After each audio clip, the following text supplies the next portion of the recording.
Assalamualaikum warahmatullahi wabarakatuh.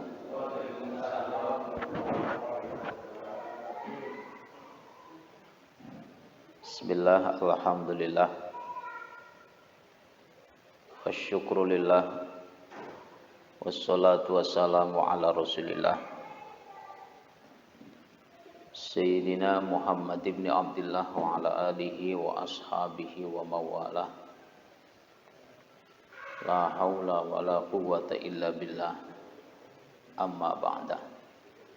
Hadratal kiramil ulama'il aisyah, para asatidah tokoh masyarakat, para hujaj yang saya anggap sebagai guru dan orang tua kami yang insyaallah dimuliakan oleh Allah Subhanahu wa taala. Para jamaah sekalian, bapak-bapak, ibu-ibu, remaja, putra maupun putri, belakang kali, calon-calon penghuni surga yang senantiasa dimuliakan oleh Allah Subhanahu wa taala. Puja dan puji syukur kehadirat Allah Subhanahu wa taala yang telah memberikan ribuan bahkan miliaran kenikmatan kepada kita semuanya, sehingga alhamdulillah pada subuh ini kita bisa berkumpul, bermuajahah dalam rangka taklim. Semoga kumpul kita senantiasa mendapatkan ridho dan barokah dari Allah Subhanahu wa taala. Salawat beserta iringan salam semoga Allah curahkan kepada baginda alam Nabi Muhammad sallallahu alaihi wasallam, juga mudah-mudahan tercurahkan kepada keluarganya, sahabatnya dan umatnya, bil khusus yang hadir pada kesempatan kali ini. Semoga kelak di yaumul kiamat mendapatkan syafaatnya. Amin ya Allah ya rabbal alamin. Para jamaah sekalian yang Allah cintai, tema kita hari ini adalah menyambut Lailatul Qadar. Maka sangat penting, inilah yang dirahasiakan oleh Allah bahwa ada satu malam, yang malam tersebut apabila kita melaksanakan ibadah itu lebih baik 1000 bulan. Lebih baik kita itu melaksanakan ibadah terhitung sampai 83 tahun lewat 4 bulan. Pertanyaannya, para jamaah Masjid Jamiatul Khair ini sudah pernahkah melaksanakan qiyamul lail, sholat, ibadah selama 83 tahun? Berturut-turut. Inilah yang menjadikan irinya malam Lailatul Qadar oleh Nabi Musa alaihissalam. Matur kepada Allah, ya Rabb. Jadi umat Nabi Muhammad itu enak ya. Saya juga mau dong. Kata Allah, lah kenapa? Orang umat Nabi Muhammad itu orangnya kecil-kecil. Umurnya itu baina sittin wasabin, antara 60 sampai 70. Tapi amal perbuatannya sampai ribuan. Nabi Musa sendiri iri terhadap umat Nabi Muhammad sallallahu alaihi wasallam. Kata Allah, kau pengen jadi umat Nabi Muhammad gak bakalan bisa, kurun waktumu sudah terlebih dahulu daripada Nabi Muhammad.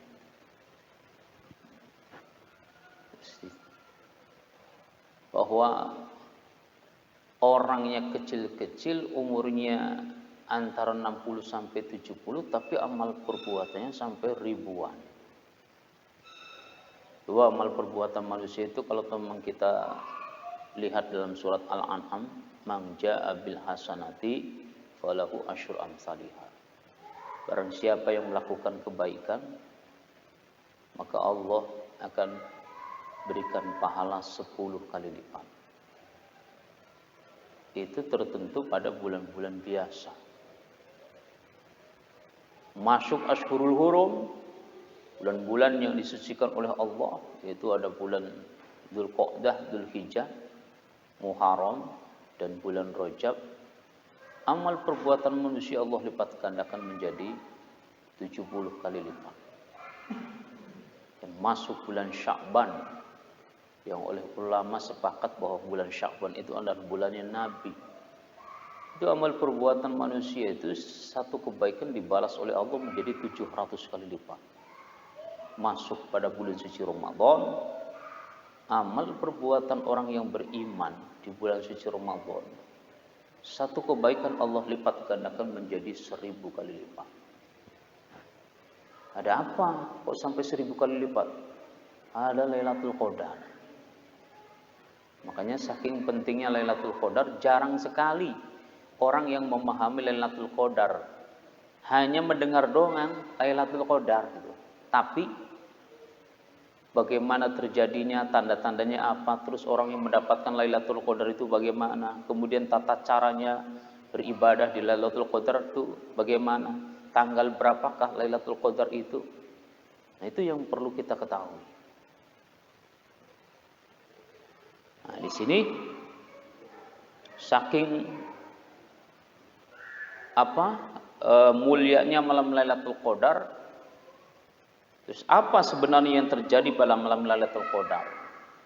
Sehingga begitu hebohnya Al-Quran dan hadis menyebutkan serta menceritakan tentang malam Lailatul Qadar. Bahkan Allah telah menyebutkan tentang keistimewaan dalam surat tersendiri. Jadi ada surat tersendiri yang menentukan, yang menerangkan tentang Lailatul Qadar. Bila dilihat dari keterangan apa yang ada dalam Al-Quran dan hadis, maka kita dapati banyak disebutkan peristiwa besar yang terjadi di malam yang mulia. Karena banyaknya kejadian besar yang menjadikan salah satu sebab menjadi istimewanya malam ini, maka peristiwa besar itu yang pertama adalah diturunkannya Al-Quran. Diturunkannya Al-Quran. Allah Subhanahu wa taala berfirman dalam surat Al-Qadar ayat 1. Mangga saya dulu nanti diikutin karena saya sering ngisi tausiah di mana-mana itu supaya saya dapat pahala 10 kali lipat satu hurufnya Al-Quran, maka jamaah pun juga harus dapat. Jadi saya dulu baca kemudian diikuti oleh para jamaah. Hakul yakin bahwa kita akan mendapatkan satu huruf, Allah berikan pahala 10 kebaikan. Bismillahirrahmanirrahim.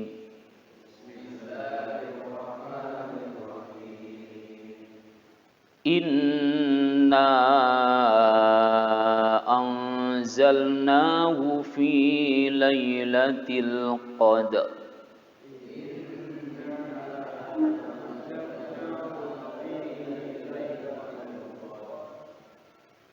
Sesungguhnya kami turunkan Al-Quran pada malam Lailatul Qadar. Ulama berbeda pendapat. Ada yang menafsirkan bahwa turunnya Al-Quran itu tanggal 17. Ada yang mengatakan tanggal 27. Nah, mangga yang mau memperingati tanggal 17 juga mangga, yang 27 mangga. Ada dasarnya masing-masing. Jadi perbedaan ulama itu adalah rahmat. Yang penting tidak ada perselisihan di antara kita. Al-Quran yang jumlahnya itu 6.666 ayat. Itu Allah turunkan tanggal 17 Ramadan. Sehingga inna anzalnahu fi lailatul qadar, di malam Lailatul Qadar itu ulama ada yang berpendapat Lailatul Qadar itu jatuhnya tanggal 17. Karena pada waktu itu Al-Qur'an diturunkan.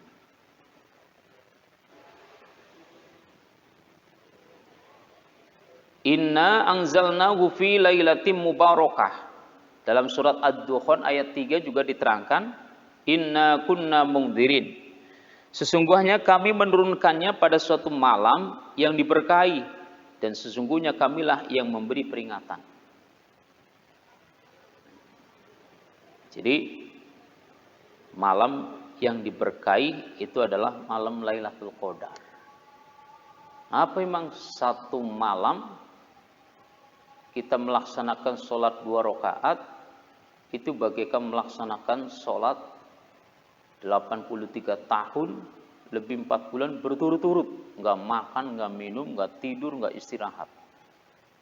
83 tahun itu nggak makan, nggak minum, nggak istirahat, nggak tidur, ibadah terus itu.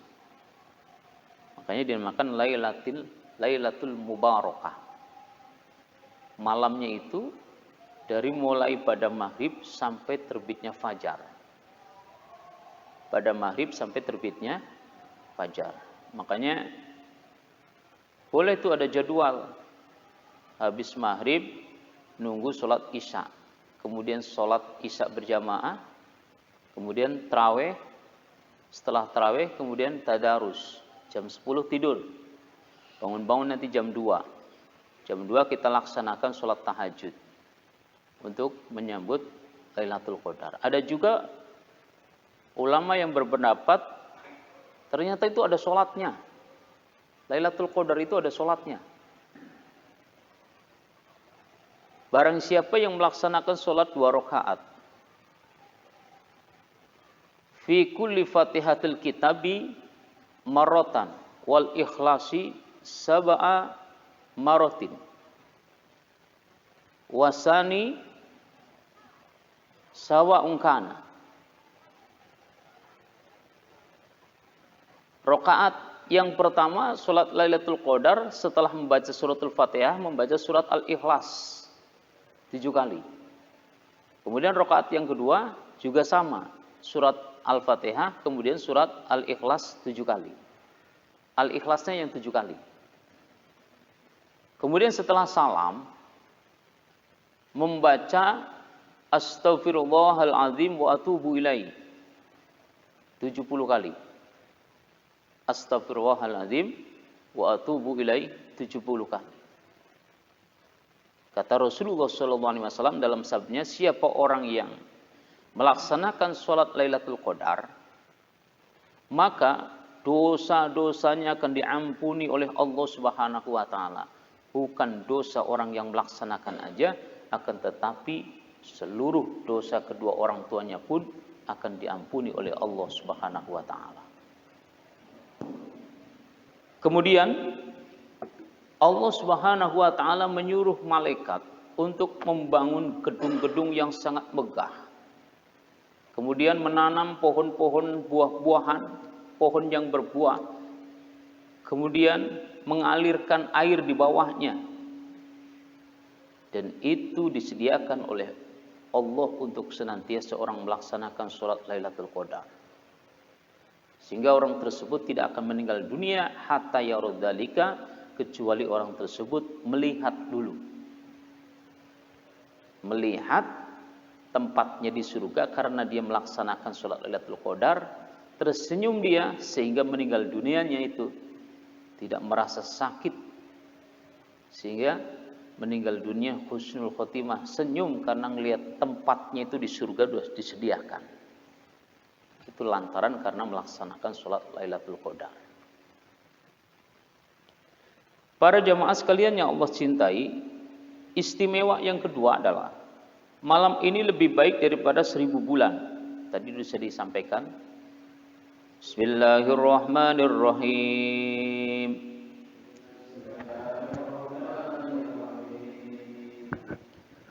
Lailatul Qadri khairum min alfi syahr.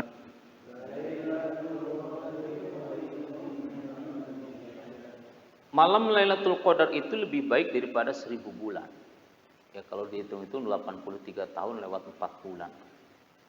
Ya sugestinya tadi itu. Saya nanya kepada jamaah, ada enggak di masjid jamaah Masjid Jamiatul Khair ini yang seumur hidupnya itu, kita kan belum tahu juga umurnya sampai 83 tahun lewat 4 bulan, belum tentu kan. Ada nggak yang umur sudah 83 tahun? Ada nggak di sini? Hah? Mbah, berapa Mbah? 70. Masih kurang 13 Mbah. Iya, baru 70 tahun. Andai kata ada orang yang umur 83 tahun, suruh saya tanya, selama hidupnya dia itu, pernah nggak dia itu 83 tahun berturut-turut itu nggak makan, nggak minum, nggak ngantuk, nggak istirahat, nggak tidur, semuanya itu digunakan untuk sholat, ngaji, ibadah. Memang jarang, orang umur 80 itu. Bapak saya itu kemarin yang ikut pengajian sini itu umurnya 80 tahun. Kurang 3 tahun berarti. Itu pun saya ngeliat ya namanya orang zaman dulu ngajinya kurang ya sholatnya agak belentang-belentong. Nah itu kalau pada malam hari itu dia melaksanakan sholat, maka seluruh hidupnya itu dijadikan ibadah semuanya. Bila kita menghitung secara matematika, maka 1000 bulan itu berarti lebih dari 83 tahun. Bila setiap bulannya dihitung rata-rata 30 hari. Bisa kita bayangkan bagaimana hebatnya malam ini. Satu malam lebih berharga daripada 83 tahun lewat 4 bulan. Para ulama berbeda pendapat ketika membahas tentang kalimat lebih baik daripada 1000 bulan. Ada yang mengatakan seorang muslim yang beribadah di malam itu, maka dia seakan-akan beribadah 1000 bulan bahkan lebih. Seperti jika orang itu bersedekah, maka seakan-akan dia bersedekah terus menerus hingga 1000 bulan lebih. Jadi pada malam hari itu kalau teman kita pas, makanya ada orang mengatakan, oh Lailatul Qadar. Ada yang menafsirkan begini, Lailatul Qadar itu hurufnya ada 9. Lam, ya, lam, ta, alif, lam, qaf, dal, kemudian ro. Itu Lailatul Qadar hurufnya ada 9. 9 dikalikan 3. Ada yang menafsirkan pertama 3 fase, bahwa Ramadan itu fase pertama 1 sampai 10 awal Ramadan. Fase yang kedua adalah 10 sampai 20, fase fase maghfirah. Kemudian 20 sampai ke 30 adalah fase idkun minan nar. Maka dikalikan 3, 9 dikalikan 3 fase, jumlah sepakat ulama itu ada yang mengatakan malam Lailatul Qadar itu jatuh pada tanggal 27. Karena ngelihat itu. Makanya ada yang berpendapat juga, oh saya mau bayar zakat, mau bayar infak, mau sedekah, mau zakat mal, saya akan di malam 27. Sehingga ketika saya mengeluarkan zakat, Allah catat ibadah 1000 bulan. Pendapat yang kedua, Lailatul Qadar itu jumlahnya ada 9. Dikalikan 3 karena Allah itu berfirman di dalam Al-Quran, Inna anzalnahu fi lailatul qadr. 1. Wa ma adraka ma lailatul qadr. 2. Lailatul qadri khairum min alfi syahr. 3. Makanya dikalikan 3 firman Allah di dalam Al-Quran, 9 kali 3, 27. Maka ada yang berpendapat bahwa Lailatul Qadar itu jatuhnya pada malam 27. Ya, ada juga yang berpendapat dari mulai tanggal 1. 1, 3, 5, 7, 9, 11, 13, 15, 17, 19, 21, 23, 25, 27, 29. Pokoknya malam ganjil. Malam-malam ganjil. Terus keistimewaan yang ketiga, pada malam Lailatul Qadar bumi itu dipenuhi dengan ribuan malaikat, bahkan miliaran malaikat, membuat sempit gerak setan dan para walinya. Sebagaimana Allah berfirman bersama, ikutin, Bismillahirrahmanirrahim. Tanazzalul malaikatu warruhu fiha.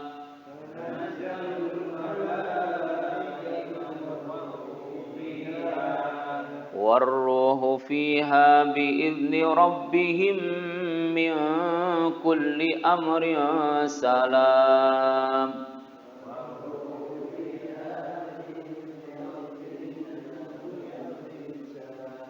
Hiya hatta matla'il fajr.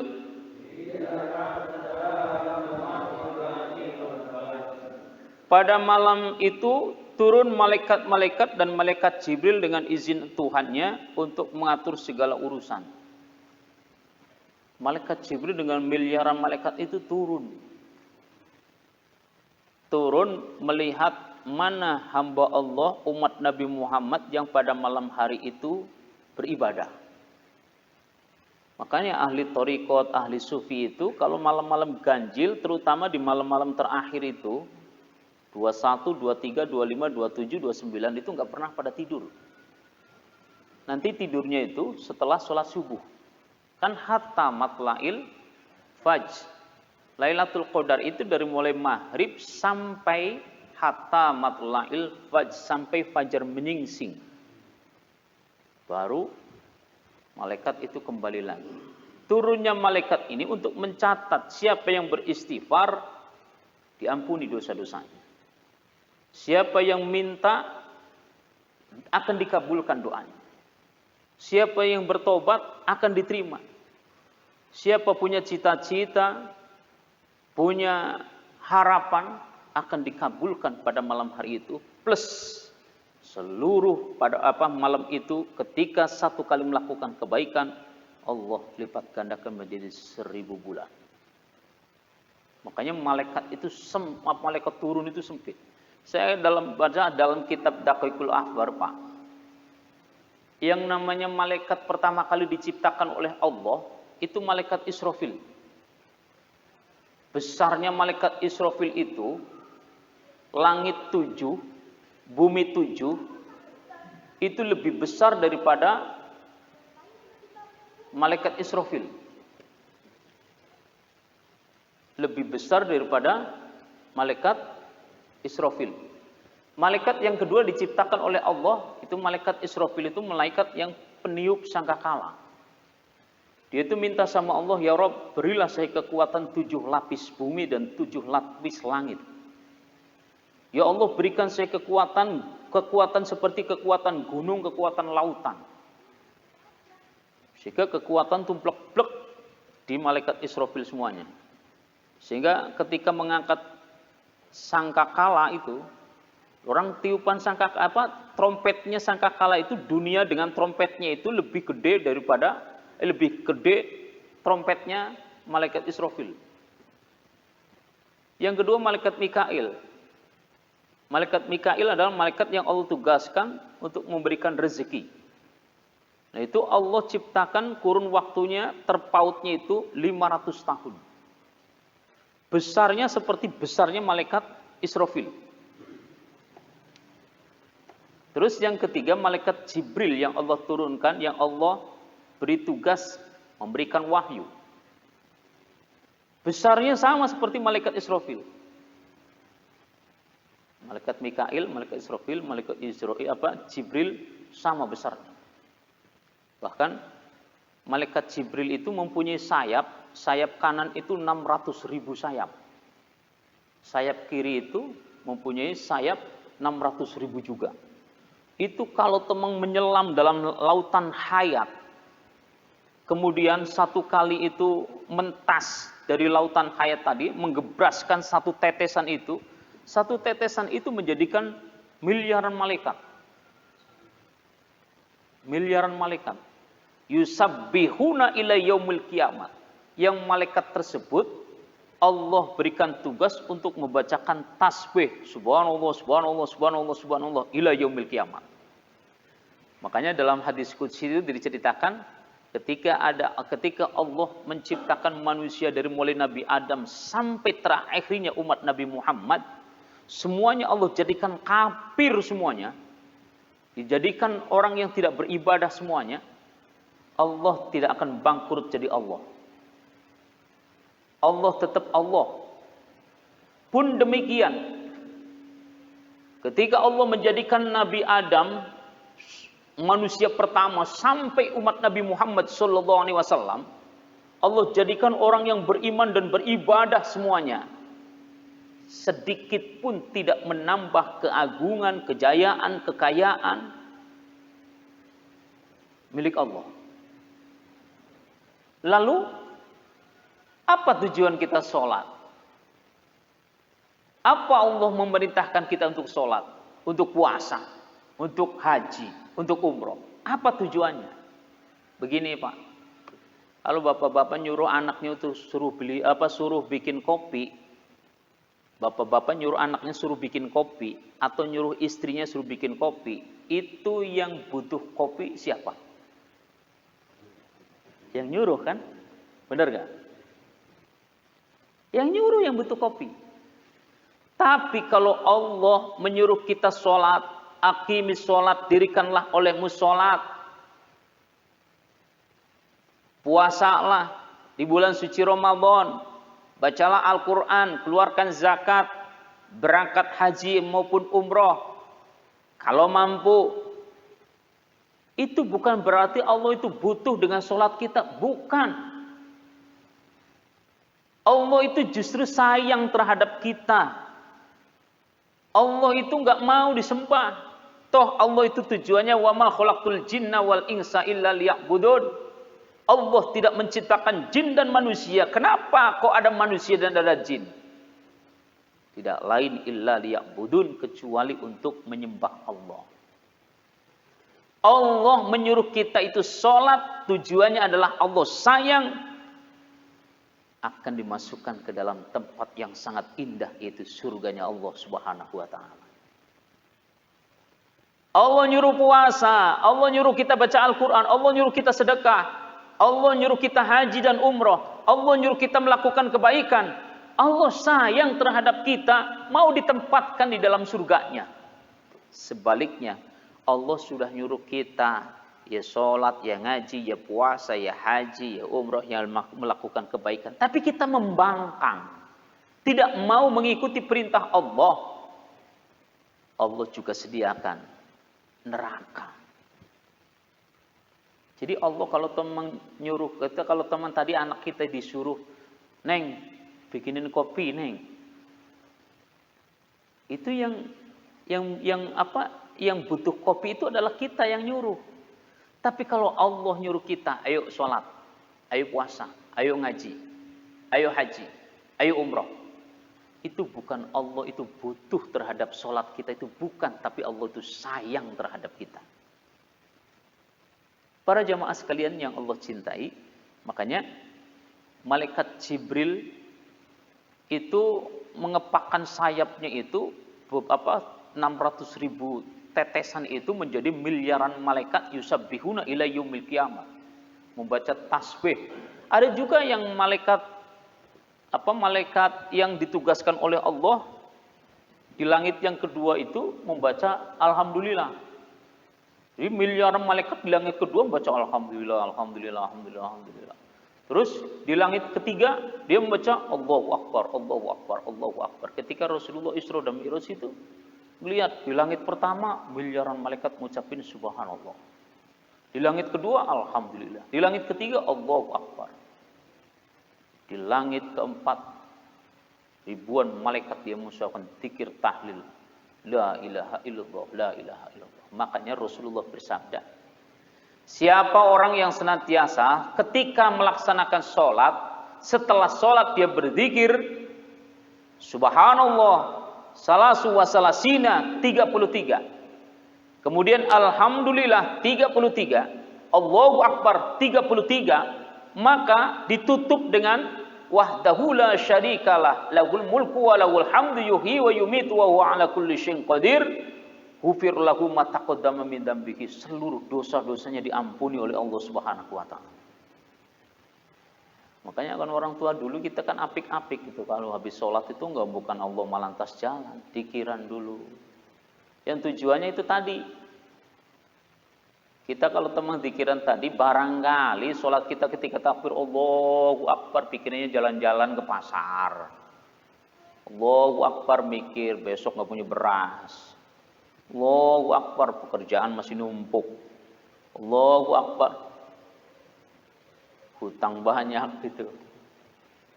Pikirannya tuh semrawut itu. Tapi toh dia itu masih melaksanakan sholat, maka ditambelin supaya apa? Supaya setiap pada sholat ditambelin dengan amalan-amalan zikir, supaya kekurangan-kekurangan tadi, kekhusyuan tadi yang kurang sempurna, maka ditambah dengan zikiran tadi akan menjadi sempurna. Para jamaah sekalian yang Allah cintai. Kemudian dari sahabat Abu Hurairah, Rasulullah SAW bersabda, malaikat-malaikat yang turun ke bumi pada malam itu lebih banyak dari jumlah pasir yang ada di dunia. Bapak-bapak yang sering rekreasi, yang sudah pernah ke rekreasi ke Pelabuhan Ratu, atau ke Banten, atau ke mana itu? Ancol. Pertanyaannya, sudah pernahkah ngitung pasir?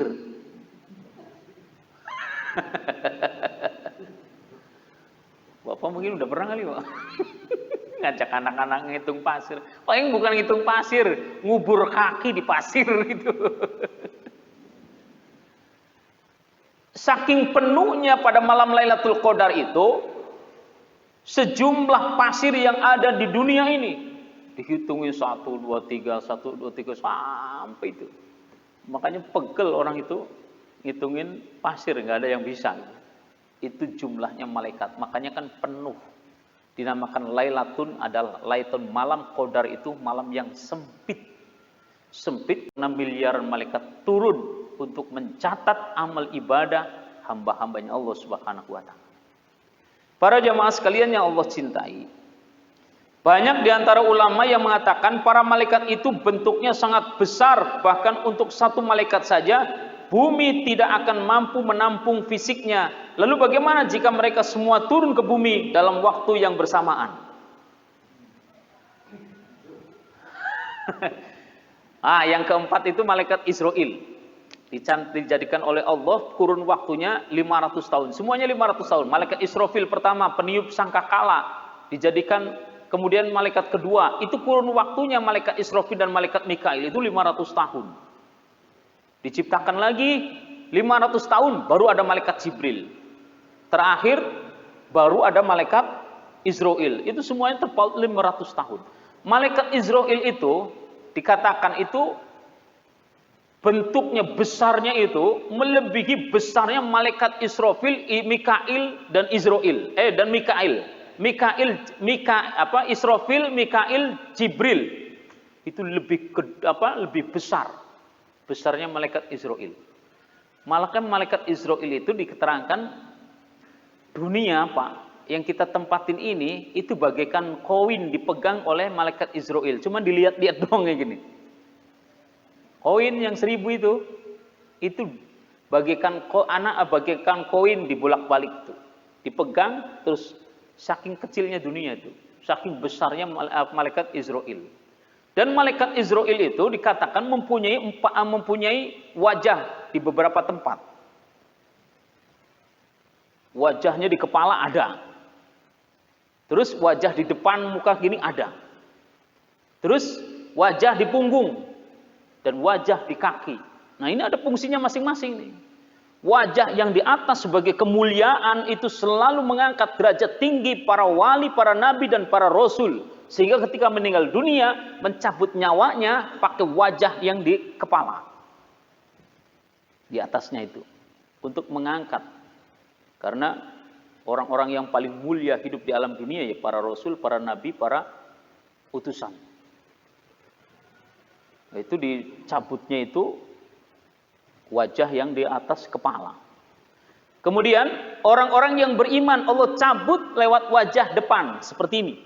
Sehingga malaikat Israel itu berbentuk sebaik mungkin bagi orang yang melakukan perintah-perintah Allah. Itu Ya ngaji, ya puasa, ya sholat, ya melakukan kebaikan.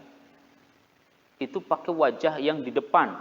Sehingga apa? Dilihatnya itu ketika yang datang itu, oh malaikat Israel datang itu bentuk parasnya itu seganteng mungkin. Seganteng mungkin. Tapi kalau teman mau mencabut nyawanya orang munafik, orang-orang kafir, orang-orang yang durjana, itu malaikat Israel mencabutnya pakai wajah yang di punggungnya. Serem. Sawadul. Wajahnya itu hitam. Dulu diceritakan Nabi Ibrahim itu adalah orang yang sangat cemburuan. Cemburunya gede itu Nabi Ibrahim. Sehingga kedatangan malaikat Israel itu ditanya, kamu musuhan ke sini, musuhan saya atau mau cabut nyawa saya gitu. Ya sowan aja kata malaikat Israel. Coba saya pengen lihat kalau kamu mencabut nyawanya orang yang beriman, wajah kamu berubahnya kayak apa? Dengan izin Allah dia berubah dengan paras yang sangat baik.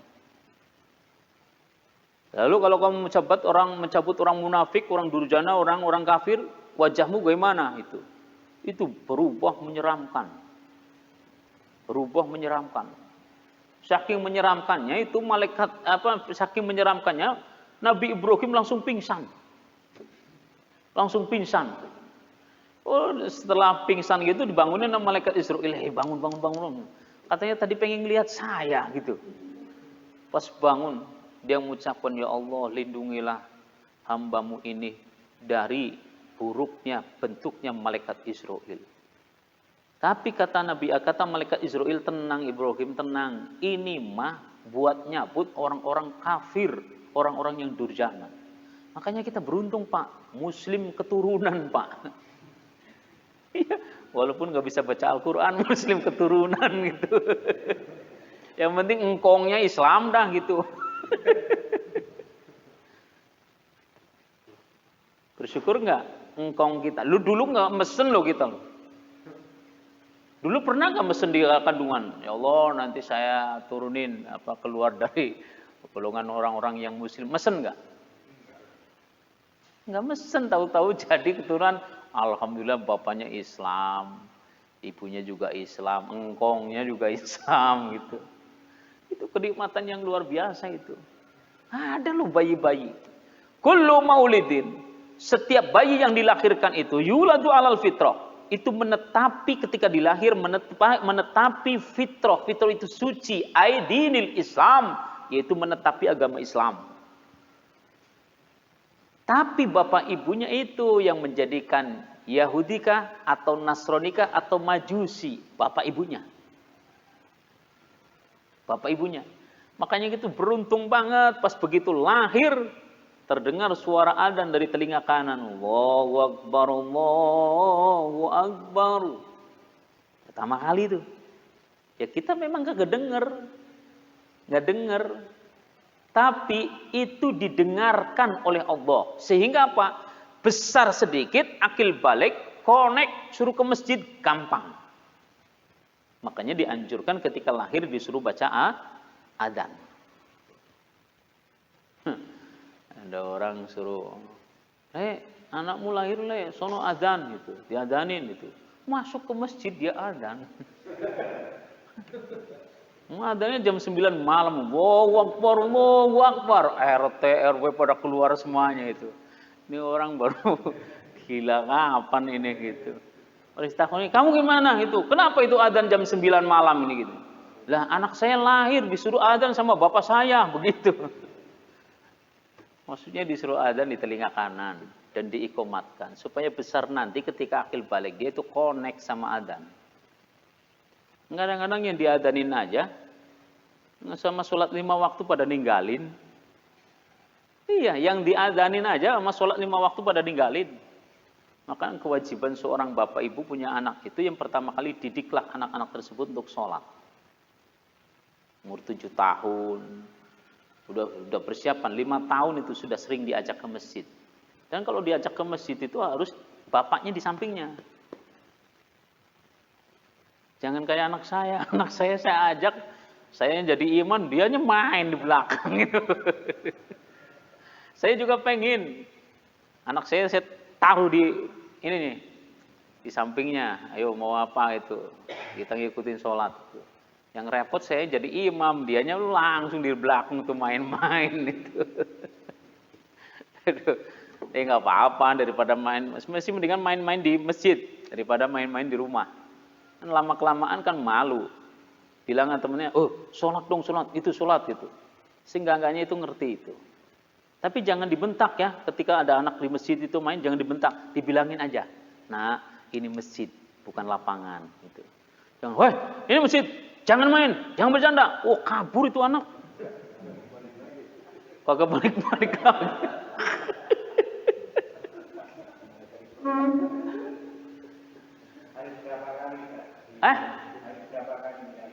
Harus berapa kali bilangin?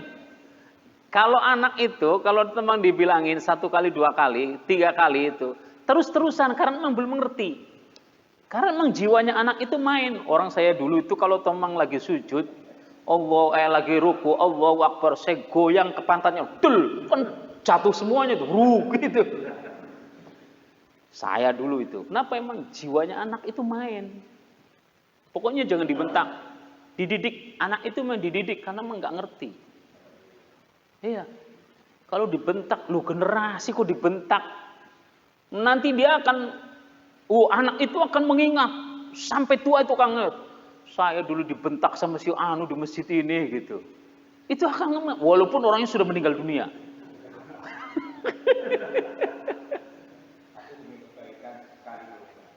Demi kebaikan, iya, demi kebaikan boleh gitu. Boleh. Gitu. Nah, nanti dirangkul. Anak itu kalau teman dirangkul, terus dinasihatin gitu, itu akan pendekatannya lebih ini Pak, maksimal Pak. Daripada dibentak, itu akan jauh. Saya menjadi guru BP di Yayasan Pondok Pesantren Al-Fiqoriyah itu 3 tahun. Itu saya jadi guru BP, itu anak yang paling bandel, kalau ngadep saya ngadep malaikat ini. Serem itu. Padahal dia memang salah. Tapi apa?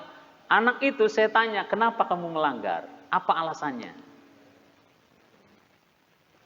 Apa alasannya? Gitu. Ditanya dulu. Oh, nanti setelah itu kamu tahu nggak kamu melanggar? Gitu. Saya nggak tahu. Gitu. Kadang kamu tahu nggak melanggar? Iya saya tahu. Terus saya menyesal. Maafin saya gitu. Ya udah, jangan diulangi lagi. Selesai. Itu anak aliyah loh. Anak SMA. Itu kalau teman, ayo kamu ke kantor, panggil Ustadz Basori. Wah, udah keringet dingin keluar dah. Kenapa emang? Karena dia melanggar. Para jamaah sekalian yang Allah cintai, kembali. Dan malaikat dikatakan mereka turun ke bumi secara bergantian, satu persatu dimulai dari terbenamnya matahari sampai datangnya waktu fajar. Dan ada juga yang mengatakan dengan izin kehendak Allah, para malaikat itu dapat secara keseluruhan turun ke bumi. Jadi di langit kosong. Hanya malaikat penyangga arsy atau penyangga langit itu yang masih tetap. Langit dan bumi kalau nggak ada malaikatnya yang menjaga itu, goyang, bisa pecah itu, bisa hancur-hancuran itu. Ada malaikat penyangga langit pertama, malaikat penyangga langit kedua itu, penyangga sampai arsy, sampai Sidratul Muntaha itu semuanya malaikat itu ada yang ditugaskan untuk menyangga sampai hari kiamat. Bahkan planet-planet itu semuanya itu miliaran malaikat itu.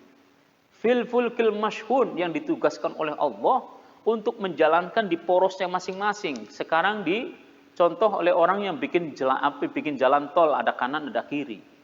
Andai kata nggak ada kanan nggak ada kiri, itu orang ngebut kayak gitu bisa tabrakan itu. Itu karena ngikutin di Al-Quran. Fil fulkil mashhun. Fil fulkil mashhun itu tuh hurufnya fil fulkil mashhun. Itu kalau memang dilihat putaran itu fil fulkil mashhun itu mau dibolak-balik tetap hurufnya itu kayak putaran planet. Itu dalam surat Yasin. Diteliti, Masya Allah, begitu indahnya Al-Quran. Para jamaah sekalian yang Allah cintai. Turun malaikat ini untuk menebarkan rahmat Allah Subhanahu wa taala di atas muka bumi dan juga untuk mengaminkan setiap orang muslim yang memanjatkan doa kepada Allah Subhanahu wa taala. Apa kebutuhan kita di malam Lailatul Qadar? Tumpahkan. Gitu. Terus diturunkan kesejahteraan oleh Allah Subhanahu wa taala. Bersama Bismillahirrahmanirrahim. Salamun hiya hatta matla'il fajr. Keselamatan baginya hingga datang waktu fajar. Itu malaikat-malaikat itu membawa rahmat dan keselamatan dari Allah untuk disampaikan kepada hamba-hambanya yang mau beribadah. Menurut tafsiran dari sahabat Ubay bin Ka'ab dan Mujahid bahwa arti kalimat malam itu penuh kesejahteraan sampai terbitnya fajar, yaitu malam keselamatan yang tidak diturunkan pada saat itu penyakit. Jadi pada malam hari itu penyakit-penyakit nggak diturunkan oleh Allah. Dan setan serta bala tentaranya tidak turun, tidak menggoda. Serta sihir yang dibuat oleh para penyihir pada waktu itu tidak akan berfungsi. Saking penuhnya malaikat rahmat yang membawa rahmat, membawa keselamatan. Orang-orang dukun-dukun itu pada benci dengan malam Lailatul Qadar, dukun-dukun. Itu.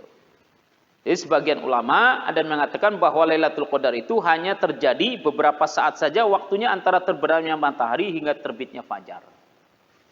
Sehingga orang-orang itu kala malam Lailatul Qadar itu dari tanggal 21, 23, 25, 27 itu sampai 29 itu malam-malam ganjilnya itu kalau teman saya itu pernah iktikaf di Masjid Istiqlal, Pak. Ternyata itu ada sholat tahajud berjamaah, Pak. Ada sholat tahajud berjamaah. Yang saya pelajari kan dulu di pesantren itu, sholat yang dianjurkan untuk berjamaah itu satu sholat raweh. Sholat witir di bulan suci Ramadan. Kemudian yang kedua, sholat idaini, Idul Fitri dan Idul Adha. Sunnah berjamaah tuh. Dilakukan sendiri juga boleh. Terus sholat gerhana rembulan, gerhana matahari. Itu. Terus istisqa, sholat minta hujan. Ternyata Pak, saya iktikaf di Masjid Istiqlal itu, orang di sana sholat sampai 23, imamnya juga sholatnya 23, nanti jam 10 pada tidur, dibangunin jam 1, suruh ngambil wudhu, jam 2 mulai tahajud 1 jam pakai 1 juz. Dan imamnya di sana Masya Allah, hafal Al-Quran, suaranya cakep-cakep. Nanti setelah 1 jam dia tahajud, jam 2 sampai jam 3, kemudian sahur bersama. Itu pun yang sahur, dapat sahur yang daftar aja Pak. Kalau kita di sana ujuk-ujuk mau itikaf kemudian nggak daftar, ya nggak dapat. Kan kudu daftar dulu gitu. Ya, saya pertama kali ke sana iya. Oh, daftarnya kemana? Ke panitia. Ya, saya ke sana memang ya kan baru gitu. Dan saya tuh pengen tahu itu kegiatannya itu. Luar biasa Pak, sholat tahajud itu berjamaah itu. Pakai 1 juz itu. Makanya nanti boleh itu untuk menyambut Lailatul Qadar itu jam 2 pada bangun. Pimpin nih sholat tahajud di sana. Gak usah panjang-panjang nanti pada kabur imamnya.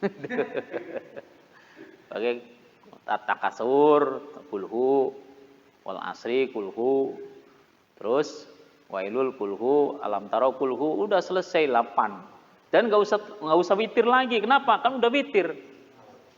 La witrodi fil lail, tidak ada witir dalam satu malam itu 2. Kalau pada tarawih sudah witir, maka tahajudnya nggak usah witir. Ada lagi kemarin itu jamaah yang bilang, Pak Ustadz, saya itu kata orang kalau sudah melaksanakan sholat tarawih, ya nggak usah sholat tahajud. Wah, rugi banget.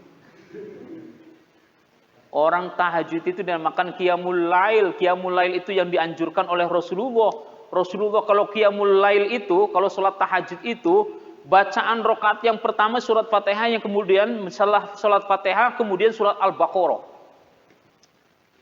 Rukuknya seperti lamanya surat Al-Baqarah yang dibaca. Sujudnya seperti surat Al-Baqarah yang dibaca, lamanya. Sehingga dikatakan oleh Siti Aisyah, Rasulullah ketika sholat itu kakinya sampai bengkak dan pecah Ternyata benar. Karena membaca surat Al-Baqarah, kemudian surat yang kedua surat Ali Imran. Luar biasa. Kakinya pada pecah-pecah karena sholat. Dikatakan oleh Siti Aisyah, ya Rasulullah, engkau itu adalah nabi yang dosa-dosanya diampuni oleh Allah. Engkau adalah orang yang masuk ke dalam surga tanpa hisab. Engkau adalah manusia yang paling mulia. Kenapa engkau melaksanakan sholat sampai kakimu bengkak-bengkak? Jawab Rasulullah, innahu kana abdan syakura. Saya pengen menjadi orang yang bersyukur. Luar biasa, Pak. Ada apa itu syukur itu? Pak, ternyata istri kita kalau teman kita kasih duit 50.000 dan istri kita itu ngucapin alhamdulillah bang.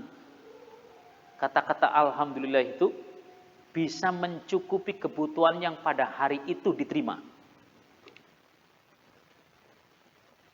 Siapa yang bersyukur pasti ditambah nikmatnya. La in syakartum, gimana mau cukup dikasih duit 50.000, dia bilang ya cuma 50.000 ya, beli gas saja kagak cukup, beli kangkung gak cukup, beli beras sekian, beli susu anak, beli pempes, pusing, tekor nih tekor gitu. Gimana mau berkah? Orang jawabnya kayak gitu. Ajarin istri-istri kita ketika kita nerima uang. Dalam satu hari kasih 50.000 itu. Ucapkan alhamdulillah dulu. Di samping Allah akan cukupkan rezeki seorang istri dikasih 50.000 dalam satu hari. Allah lah yang memberikan kecukupan. Satu. Yang kedua, Allah akan tambahkan rezekinya. Dan istri itu disunahkan untuk berdoa. Bang, terima kasih abang sudah ngasih duit 50.000. Mudah-mudahan besok 5 juta. Boleh itu, boleh kayak gitu, boleh. Gak apa-apa, itu doa namanya. Bener gak? Siapa tahu doanya istri kayak gitu, kan semakin istri itu berdoa maka rezeki kita kan berkah. Ini jangan nambahin istri, nanti istri udah satu nambahin dua lagi, menit 3 lagi. Banyaknya istri yang berdoa maka suaminya berkah, jangan gitu. Para jamaah sekalian yang Allah cintai. Jadi yang memberikan kecukupan itu bukan suami ngasih duit, bukan. Tapi kecukupan yang Allah berikan adalah manakala istri kasih duit, ucapkan dulu alhamdulillah itu. Yang kedua, berdoa yang baik, ya Allah, mudah-mudahan rezeki saya berkah, rezeki suami saya berkah, banyak halal, syukur-syukur biasa, ziarah Mekah Madinah. Begitu. Ajarin istri kita suruh kayak gitu. Supaya Pak, supaya kitanya nggak pusing, Pak. Kan ada suami ngasih duit, nah apa nih kata istri nih, apa nih kata istri, udah ditunggu-tunggu dulu nih gitu. Udah tunggu-tunggu dulu nih. Apa nih ngomong istri nih? Kalau teman bersyukur, alhamdulillah. Kalau teman enggak, waduh saya tambah pusing, enggak nyari kemana lagi gitu. Gitu. Jadi rezeki bisa cukup manakala suami istri sering bersyukur. Yang namanya rezeki itu nggak bisa keotakan, Pak. Rezeki itu adalah keyakinan. Semakin kita memperbanyak amal ibadah, semakin kita mendekatkan diri kepada Allah, Allah Maha Rahman, Allah Maha Rahim, rezeki kita akan berkah. Dan kalau memang ada tuh dalam kitab Irsyadut Thalibin, kalau kita pengen rezekinya berkah, Pak, kecukupan rezeki kita itu, muliakan orang tua. Kalau udah punya mertua, muliakan mertua juga. Kenapa? Itu orang tua kita juga. Sisihkan, jangan sampai kita menyisihkan, utamakan dulu. Kita punya uang, saya nanti lebaran saya mau ngasih uang ke orang tua sekian. Walaupun duitnya belum ada, tapi sudah dicatat kebaikan dan akan menarik keberkahan dari Allah lewat karena dia berbakti kepada kedua orang tuanya. Jangan mikir ya buat makan kita aja susah, apalagi buat orang tua. Maka karena memang dia itu bilangnya buat makan sendiri ada susah, maka buat orang lain juga, buat orang tua juga nggak ada. Ucapan itu adalah doa. Ucapan itu adalah doa. Niatkan yang baik-baik dulu. Besok lebaran saya mau belikan baju orang tua, mertua, diniatkan dulu. Nanti dengan sendirinya Allah kasih rezeki kirim min haitsu la yahtasib. Rezeki yang tidak disangka-sangka. Iya, gaji kita umpamanya UMR itu 3 juta sekian. Tapi karena seringnya kita tuh berbuat baik kepada orang tua, baik pada orang tua maupun mertua, berkah hidup kita. Apa itu berkah? Ziyadatul khair. Berkah itu adalah bertambah kebaikan. Setiap kita ngasih kepada orang tua itu meneteskan air mata dan berdoa. Ya Allah, ini anak saya kok ngasih ke saya. Buat sendiri aja yang mungkin kurang, akan tetapi dia itu berani mau ngasih ke saya. Makanya anak tersebut yang berbakti kepada kedua orang tuanya itu pasti hidupnya berkah. Para jemaah sekalian yang Allah cintai, ini baru keistimewaan Lailatul Qadar. Belum orang-orang yang mendapatkan Lailatul Qadar. Bagaimana ciri-cirinya Lailatul Qadar, orang mendapatkan Lailatul Qadar? Di dalam kitab ini diterangkan tidak ada ciri-cirinya kecuali pada malam tersebut orangnya itu malamnya itu sholat Lailatul Qadar, kemudian sholat tahajud, kemudian iktikaf baca Al-Quran, maka di siang harinya itu akan senantiasa tentram hatinya, istrinya tentram, anak-anaknya juga tentram. Tentram bukan hanya keluarganya tapi masyarakatnya. Itu di dalam Al-Quran tidak ada yang khusus untuk mengatakan tanda-tanda orang yang mendapatkan Lailatul Qadar. Terus tanda-tanda Lailatul Qadar malamnya itu nggak ada angin, tenang. Itu yang dalam hadis-hadis diterangkan. Kemudian siangnya itu walaupun ada matahari tapi adem. Itu tanda-tanda Lailatul Qadar. Terus bagaimana tata cara menyambutnya bulan Lailatul Qadar? Pertama, membersihkan diri atau mandi di antara waktu maghrib dan isya. Istri Rasulullah SAW bernama Aisyah, ia mengatakan salah satu kebiasaan Nabi Muhammad SAW adalah mandi di antara dua azan, maksudnya antara azan maghrib dan isya. Sayyidina Ali bin Abi Thalib berkata, sesungguhnya Rasulullah selalu mandi antara maghrib dan isya pada 10 terakhir bulan suci Ramadan. Kebiasaan Nabi ini diikuti oleh para sahabat seperti sahabat Ali, sahabat Hudzaifah, dan juga dicontohkan oleh Imam Nakhai dan Ayub As-Sakitiyani. Jadi ternyata ada mandinya, Pak. Berarti nanti nih, umpamanya tanggal 21 nih, mandi.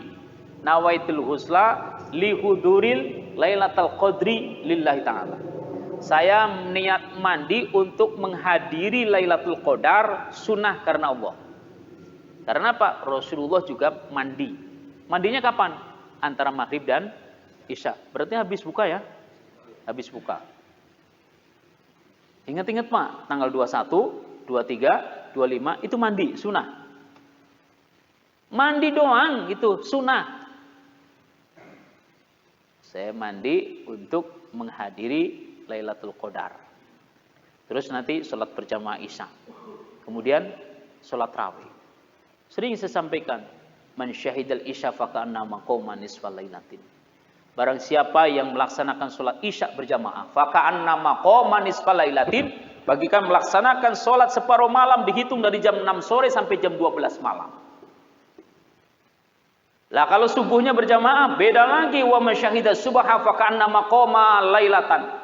Barang siapa yang melaksanakan sholat subuh berjamaah, faka'annama qoma lailatan, bagaikan melaksanakan sholat semalam suntuk, dihitung dari jam 6 sore sampai jam 6 pagi, nggak pernah tidur tapi dihitung sholat terus.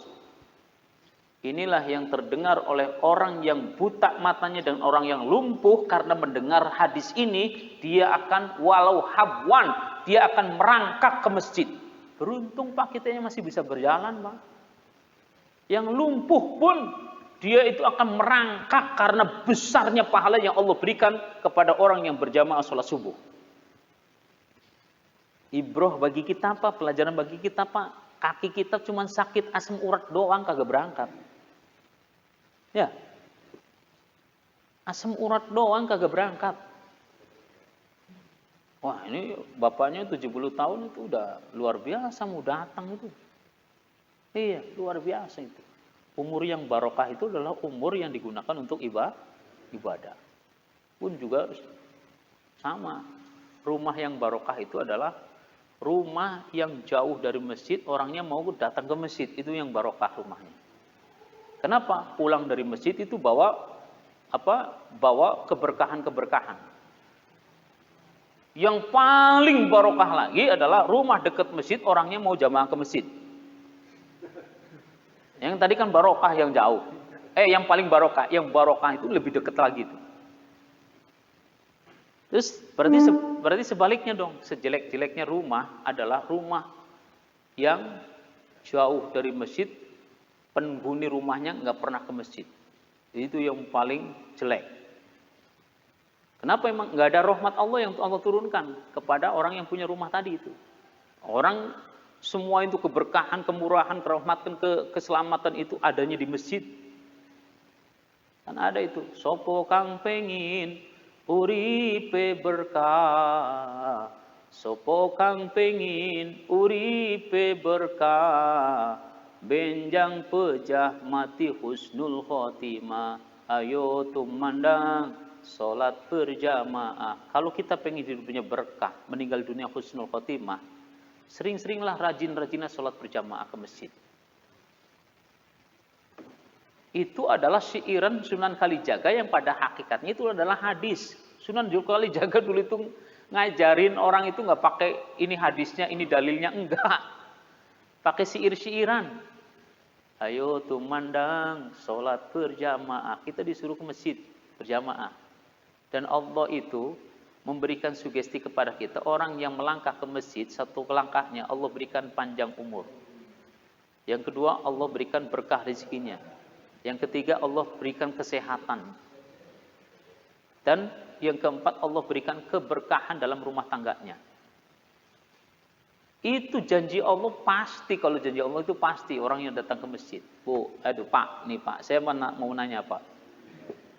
Bapak yang kerja di kantor, bosnya itu bilang, Pak, besok saya tugaskan kamu ke Jogja. Tapi fasilitas akan saya tambahin. Mobil dinas saya kasih. Gaji 3 kali lipat. Terus anak-anak free sampai kuliah. Kemudian uang kesehatan dikasih.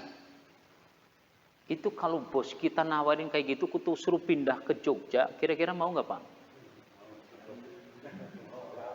Ini jawabnya bingung-bingung karena nggak pada kerja. Hah? Yang kerja di kantor nih, yang kerja di kantor. Pak, mulai besok nih, saya tugaskan Bapak ke Jogja.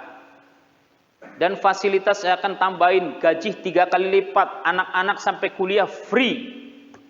Kemudian mobil dinas ada. Kira-kira tawaran kayak gini diambil nggak? Hah? Oh, ada syaratnya enggak? berarti beliau di kantor nih ada syaratnya enggak? Oh gitu. Yang jelas tadi mah pokoknya syaratnya mau aja ke Jogja, begitu aja. Mau aja ke Jogja karena tugas di sana butuh orang itu gitu. Butuh orang itu untuk tugas di Jogja. Nah bosnya itu bilang, saya kasih tugas di sana, gaji kamu 3 kali lipat, sekolah anak free sampai kuliah, rumah dinas ada, mobil dinas ada. Istri boleh nambah. Wah, istri boleh. Ini mah bapak yang nambahin ini mah itu. Nah, beliau kan ngomong kan karena istrinya di rumah. Ya. Kira-kira kalau dapat tawaran kayak gitu berangkat nggak? Luar biasa. Ini Allah yang nawarkan ke kita, hai manusia, datang ke masjid, akan aku panjangkan umurmu, akan aku berkahkan rizkimu, aku akan sehatkan badanmu, aku akan berkahkan keluargamu, ke masjid. Ini diomongin kayak gitu sama Allah, budek. Iya. Kenapa emang? Ya masjidnya itu aja yang jamaah. Ini Allah itu memberikan janji itu nggak bohong. Allah memberikan janji itu nggak bohong. Nah kalau teman sudah dikasih fasilitas yang panjang umur, lah itu bos tadi itu nggak jamin panjang umur kita, itu nggak jamin itu. Tapi kok ya pada mau ke Jogja gitu. Hanya diiming-iming rumah dinas, mobil dinas, kemudian anak free sampai kuliah, kecukupan, gaji tiga kali lipat. Kok ya mau nggak dijamin umur panjang? Jadi ini Allah mengasih kita itu umur panjang, berkah rezeki, panjang umur sehat badannya, keluarganya tentrem, adem ayem, sakinah mawaddah warahmah. Syaratnya cuma satu, ke masjid. Makanya rumah yang jauh dari rahmat Allah adalah orang yang rumahnya jauh dari masjid, orang yang nggak mau ke masjid. Tapi yang paling jauh lagi dari rahmat, paling jelek itu rumahnya dekat masjid tapi orangnya nggak ke masjid. Lah nggak ada rahmat Allah yang Allah turunkan. Ini bukan nyindir ini. Oh, suruh diulangin.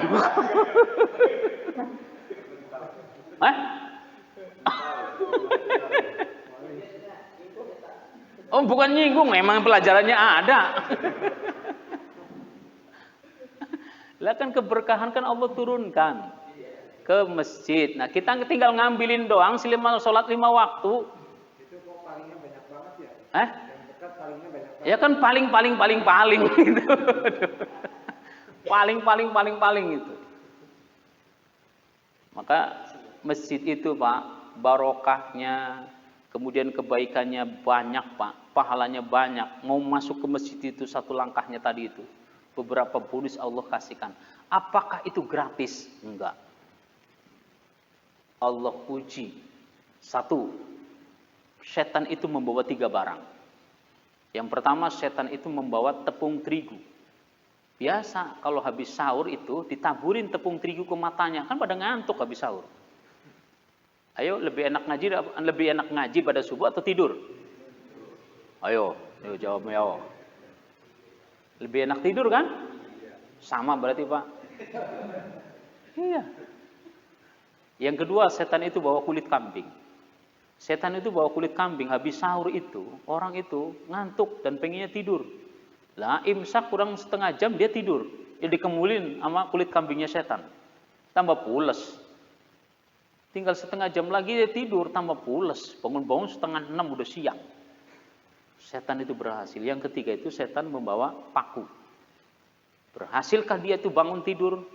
Dia sahur, dia datang ke masjid. Sampai ke masjid itu ditabur paku-paku. Sehingga apa? Orang yang taklim, orang yang jamaah itu nggak betah di masjid. Duduk, baru setengah jam udah gengsot. Pantat panas, asam urat kambuh, kolesterol.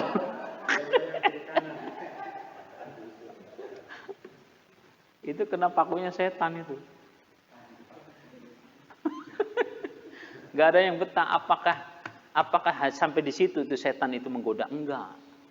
Setan masuk ke pikiran orang-orang. Akhirnya Pak, ada perbedaan. Ingat-ingat Pak, perbedaan di masjid itu runcing Pak. Runcing, ada yang sholat 11, ada yang 23 itu. Wah, saya mah paling afdol 11. Wah, saya paling afdol 23. Setan itu masuk dalam pikiran orang-orang yang bodoh. Sehingga apa? Terjadi perdebatan. Akhirnya apa? Pada egonya masing-masing kagak sholat ke masjid. Itu setan berhasil. Cuma gara-gara perbedaan. Satu kunut, satu enggak itu. Dihasut lagi sama setan.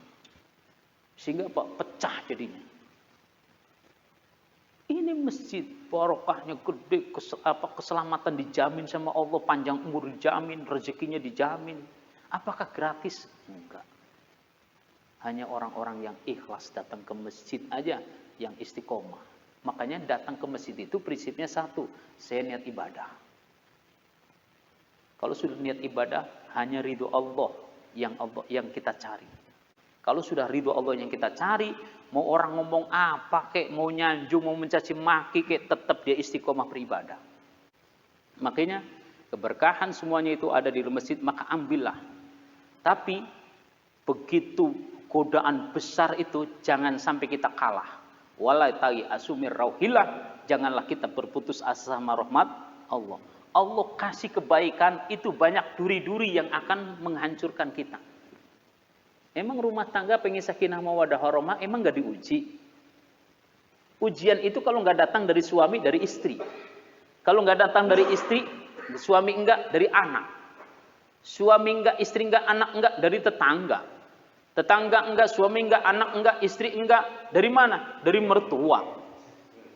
Mertua enggak, tetangga enggak, dari orang tua. Kagak kelar-kelar Pak. Tapi orang yang istiqomah nggak mikirin masalah, tapi deketin yang punya masalah. Apa itu deketin yang punya masalah? Allah yang punya masalah kita kembalikan. Banyak berzikir. Maka ketika kita menghadapi suatu masalah, banyak berzikir, banyak berkomunikasi sama Allah, Allah pasti akan berikan jalan keluarnya. Gimana punya masalah pengen kelar, sholat kagak, zikir kagak. Hah? Masalah banyak terus, nyublek terus itu. Pengen rezekinya berkah, tapi nggak pernah sholat duha. Itu kan sholat duha itu oleh para ulama itu sholat proposal, Pak.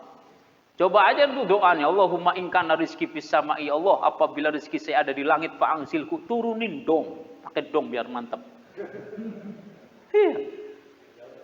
Wa in kana fil ardi fa'akhrijku, ya Allah apabila rezeki saya ada di bumi, fa'akhrijku, keluarin dong. Ya Allah apabila rezeki saya sedikit, banyakin dong. Ya Allah apabila rezeki saya haram, halalin. Udah jangan dangdong. Laksanain maksudnya. Bahkan janji Allah dalam Rasulullah bersabda, siapa orang yang melaksanakan sholat duha 12 rakaat, banau baitan fil jannah, maka Allah akan bangunkan surga, bangunkan rumahnya di surga terbuat dari emas dan perak. Masya Allah. Orang di rumahnya sangat megah itu adalah orang yang pada waktu di alam dunia itu istiqomah melaksanakan sholat duha 12 rakaat. 12 Pak. Mikir 12 itu. Kalau saya setiap hari itu mau aktivitas kemana-mana tahajud binikmah itu sholat duha dulu 12 rakaat. Tambahin hajat 4, tambahin tobat 2. Itu dikerjain cuman setengah jam. Makanya itu ya Allah, saya pengen pergi ke Mekah untuk menjalankan ibadah haji, ibadah umroh. 2011 ya, saya jadi imam tetap itu. 2010 mulai itu, saya itu berdoa. Duit gak punya, tapi pengen ke Mekah. Ya kan kayaknya kan mentang-mentang kan gitu ya. Tapi kan saya yakin Allah Maha Kaya. Saya geber dengan sholat duha 12 rakaat. Saya geber dengan sholat tahajud 11 rakaat. Saya geber dengan bacaan Al-Quran. Ternyata Allah tentukan suruh daftar haji. Begitu dalam daftar hajinya itu saya, mohon maaf itu, saya nurunin di Bank Muamalah Syariah. Pada waktu itu 2012 itu besar-besaran orang menurunkan untuk daftar haji. Makanya kan terjadilah antrian yang panjang. Kenapa? 2012 itu salah satunya itu saya itu memaksakan diri. Saya turunin pas begitu, Pak, ini perjanjiannya pokoknya 1 bulan berdua harus membayar 5.800.000 untuk nutupin bank. Pegang kepala saya itu. Orang honor saya di Alpi Korea itu ngajar itu cuma 800.000. Itu pun udah ngajar MI, MTS, Aliyah, SMK, pondok pesantren, 5 lembaga saya ngajar cuma 800.000. Pada waktu 2012 itu. Tapi nekat. Begitu ya Allah, ini saya nekat karena pengen berangkat ke Tanah Suci. Saya nurunin DP-nya itu 3,5 juta karena itu bank syariah. Saya sowan ke guru, nanya boleh apa enggak untuk ibadah haji. Tapi saya itu, kata guru saya, boleh asalkan kamu tanggung jawab. Nah itu. Begitu katanya diperbolehkan, saya bismillah ngalap barokah guru. Akhirnya bingung kita sudah tanda tangan, bingung nyetorinya pakai apaan gitu. Bingung. Tapi Allah punya mau dengan kita itu dekati dengan sholat duha, sholat tahajud, baca Quran setiap bulan itu hatam.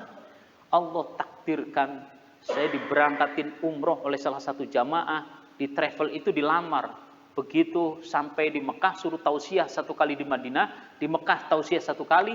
Terus ada yang lapor ke direktur, ini mah ustadznya harus diberangkatin tiap bulan, tiap ada keberangkatan karena Dia suruh tausiah di sana gitu. Bagus tausiahnya itu. Dengan lantaran itu, begitu saya pulang dari umroh itu dipanggil sama kantor. Bisa nggak untuk tausiah di Medina, tausiah di Mekah itu. 2 tempat itu. Masya Allah, nggak kebayang.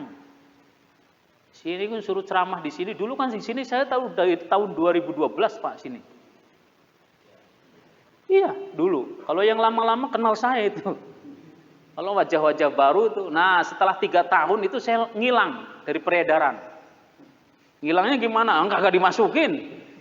Gitu. Kagak dimasukin ya kagak masuk-masuk kan begitu. Iya. Padahal itu kan saya nggak mutus tali silaturahim Pak. Saya nggak mutus tali silaturahim. Tetap saya akan silaturahim ini. Alhamdulillah bisa nyambung lagi gitu ya. Nah pada waktu itu ya Allah, ternyata untuk memaksakan untuk ibadah itu boleh hukumnya. Sama seperti kita mau melaksanakan sholat tahajud, paksain dulu. Kalau mau sholat duha, paksain dulu. Kalau nggak dipaksain nggak bakalan bisa Pak. Pekerjaanlah yang akan merebut waktu kita.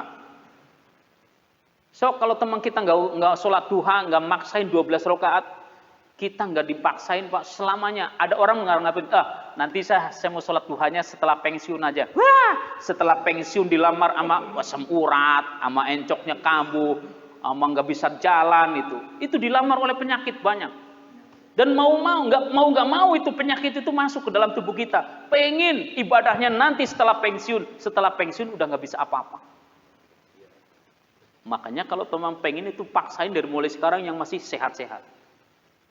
Setelah dipaksain kemudian, biasanya orang kalau teman sudah merasakan enak itu memaksakan diri itu, sudah 40 hari. Kurun waktunya 40 hari. Bapak-bapak sekarang nggak bisa maksain sampai 40 hari, nggak bakalan bisa. Paksain dulu sampai 40 hari. Kenapa emang 40 itu angka keramat? Selama kita itu bersedekah selama 40 hari terus menerus nanti akan jadi biasa. Tapi kalau belum dipaksakan, nggak bakalan bisa. Sholat duha sampai 40 hari dipaksakan terus istiqomah. Nanti setelah 40 hari ke sana, enak kayak kewajiban.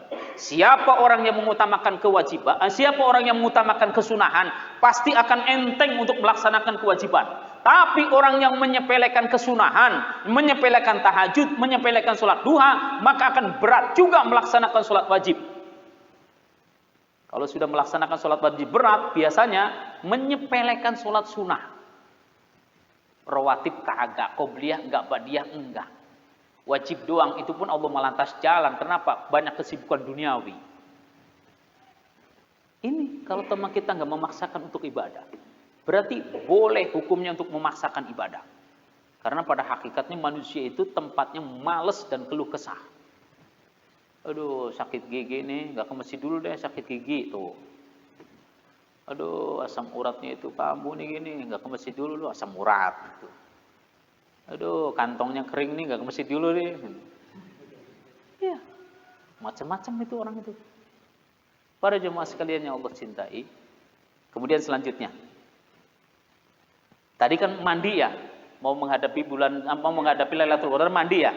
Saya niat mandi untuk menghadiri Lailatul Qadar sunnah karena Allah. Mandinya sunnah karena Rasulullah senantiasa mandi di malam-malam ganjil 21, 23, 25, 27, 29. Kemudian yang kedua, memakai wewangian. Sahabat Anas bin Malik apabila memasuki 10 hari akhir di bulan suci Ramadan, beliau selalu membersihkan diri dengan mandi dan lainnya dan memakai wangi-wangian. Pak, Bapak punya minyak apa yang paling mahal? Kalau minyak wangi? Minyak misik? Jamrud? Jafaron, minyak yang paling mahal Pak digunakan untuk menyambut Lailatul Qadar. Kalau ada itu. Gitu ya, kalau ada itu. Terus yang ketiga, caranya menyambut Lailatul Qadar, mengenakan pakaian terbaik yang dimilikinya apabila memasuki tanggal 23, 24 Ramadan sampai terakhir. Imam As-Sakatiani selalu menggunakan 2 pakaian terbarunya yang telah diberikan wewangian. Pak, Bapak punya pakaian harga berapa yang paling mahal di rumah? Itu dipakai pas malam Lailatul Qadar. Karena kan besarnya Lailatul Qadar, kemuliaannya. Ini belum saya sampaikan. Belum saya sampaikan kapankah Lailatul Qadar, kemudian terus tanda-tandanya Lailatul Qadar. Itu belum saya sampaikan tuh. Masih banyak lagi. Nah, kalau bisa saking besarnya itu malam Lailatul Qadar itu, kita memakai baju yang harganya mahal. Ya. Oh, sesuai kantong.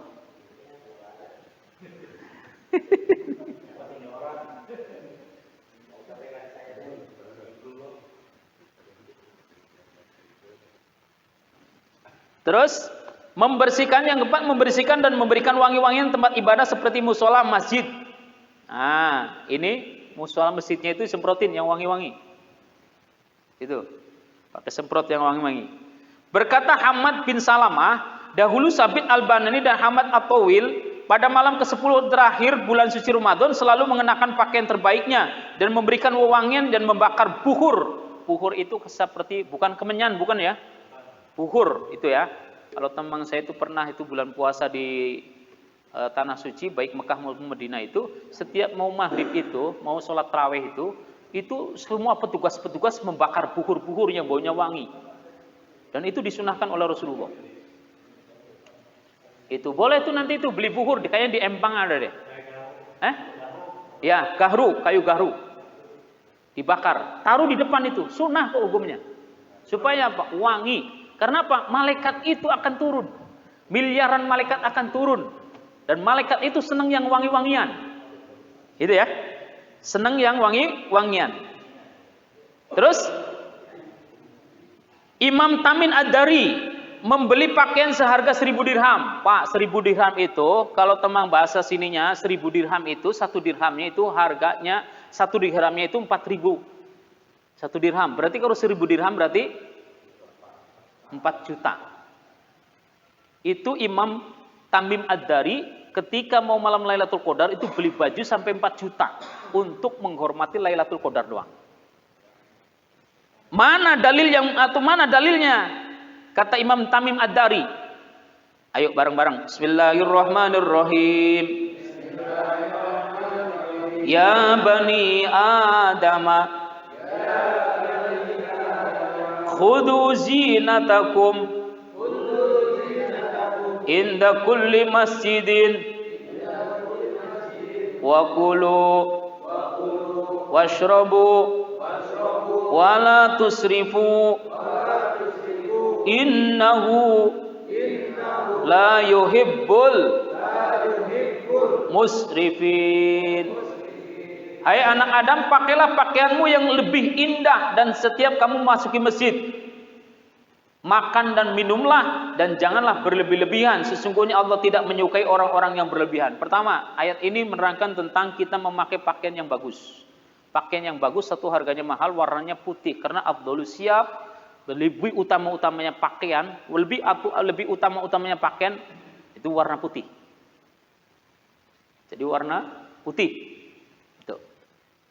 Terus makan dan minumlah, jangan berlebihan. Ya kalau buka puasa cukup korma 1, korma 3 lah itu.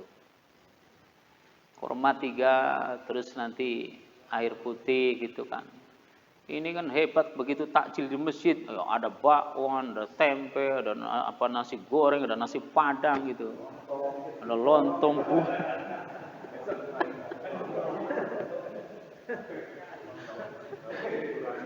Begitu Allahumma lakasum tuh. Semuanya dimakan semuanya.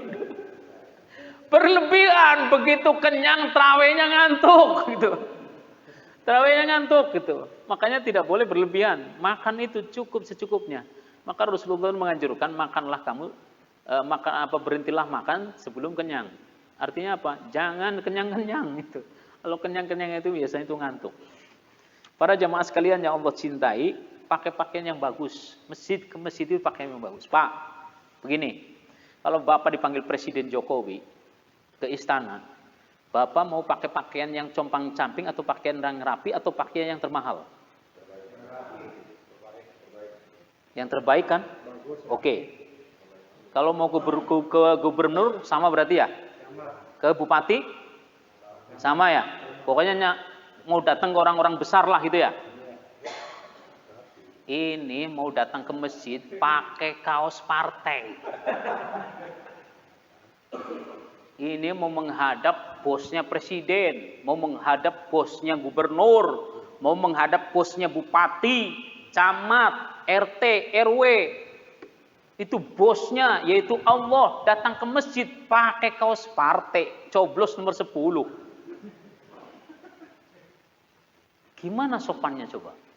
Mau masuk ke istana aja tuh rapih banget pakai sepatu disemir, pakai dasi.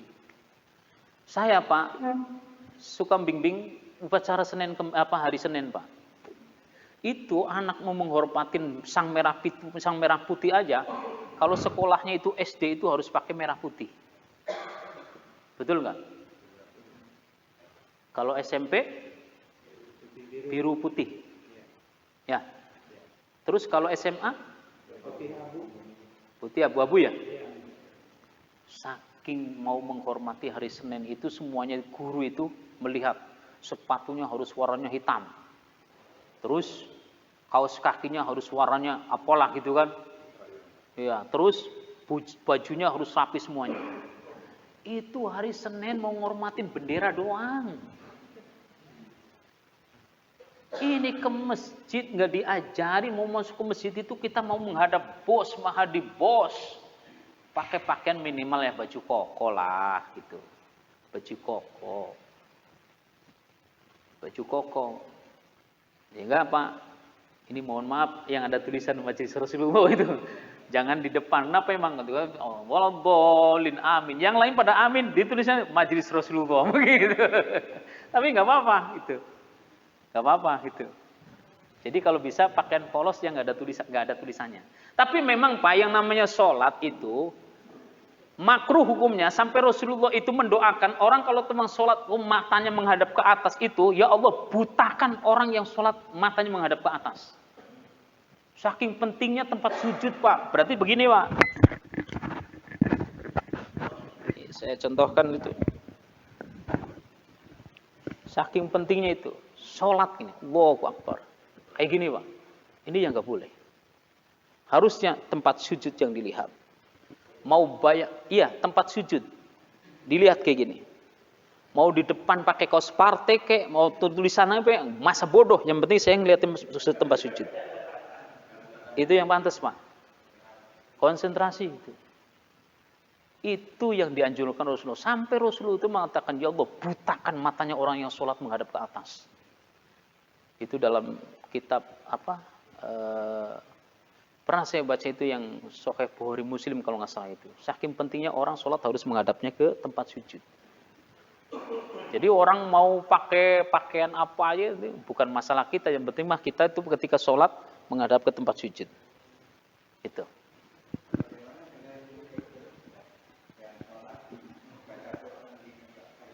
Boleh hukumnya asalkan sholatnya bukan wajib. Boleh hukumnya membaca sholat yang di depan asalkan bukan wajib. Tapi sholat sunnah tarawih boleh, tahajud boleh, hajat boleh, membaca Al-Quran. Itu. Pakai mushaf ya di depan. Makanya kalau teman di masjid-masjid imamnya yang hafal Al-Quran itu baca ketika tarawih itu yang 1 juz ada itu. Yang semalam itu. Itu ya. Para jemaah sekalian yang Allah cintai. Yang kelima, melakukan iktikaf, cara menyambut. Berkata Abu Hurairah, Nabi Muhammad SAW selalu beriktikaf 10 terakhir lamanya di setiap bulan suci Ramadan dan pada tahun kewafatan beliau melakukan selama 20 hari.